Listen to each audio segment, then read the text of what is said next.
هەرچەندە ئاڵۆزیەکانی دۆخی ئێستای سووریا بەراورد بە ڕۆژانی ڕابردوو کەمترە، بەڵام شەڕ و پێکدادان هەر بەردەوامن و لە نوێترین پێشهاتدا گروپە چەکدارەکانی ئۆپۆزیسیۆن بەرەو شاری حەما لە پێشڕەویدان. هێزە کوردیەکانیش کۆنتڕۆڵکردنی چەند گوندێکی دیکەیان ڕاگەیاند.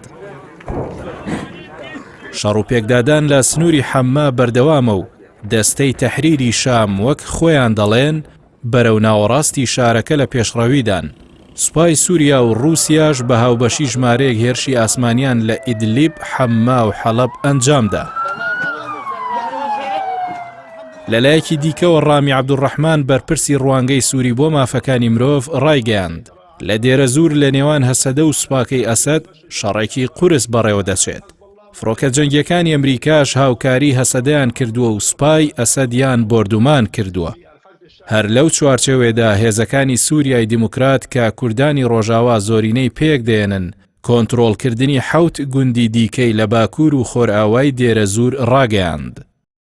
هاوکات لە ماوەی ڕابردوودا و بەهۆی شەڕ و ئاڵۆزیەکانەوە زیاتر لە 300 کەس کوژراون و بە هەزاران کەسی دیکەش لە حەڵەب و ئەو ناوچانی شەڕیان تێدایە ئاوارە بوون. چارەنووسی سووریا نادیارە ئەگەری هەیە ناوبەناو شەڕ درێژەی هەبێت بۆ ئەوەی ئەم دۆخە سەر بکێشێت بۆ چارەسەری سیاسی. ئەم ئەگەرە نزیکترینە لە ڕاستی دۆخی ئێستای سووریا.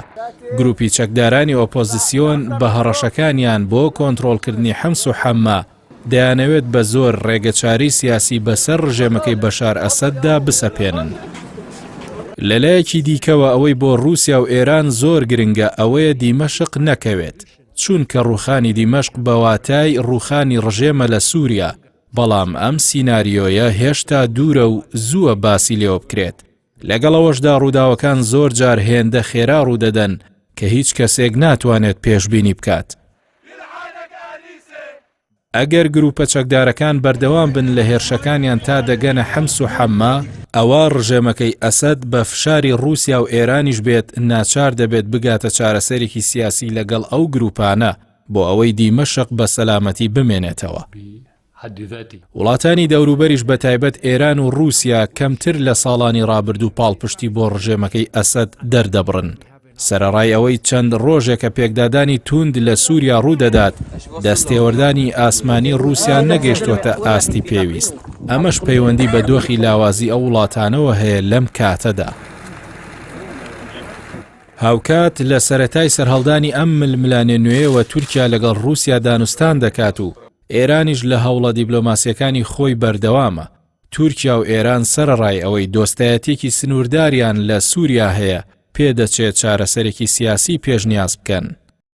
لەلایەکی دیکەوە تورکیا دەیەوێت ئەم هەلە بقۆزێتەوە بۆ دامەزراندنی ناوچەیەکی هێمن بە درێژایی 100 کیلۆمەتر لەسەر سنوور تا ناو خاکی سووریا. بۆ ئەم مەبەستەش ئامادەیە تەنانەت ڕوبەڕووی هێزە کوردیەکانی ڕۆژئاوا بوەستێتەوە.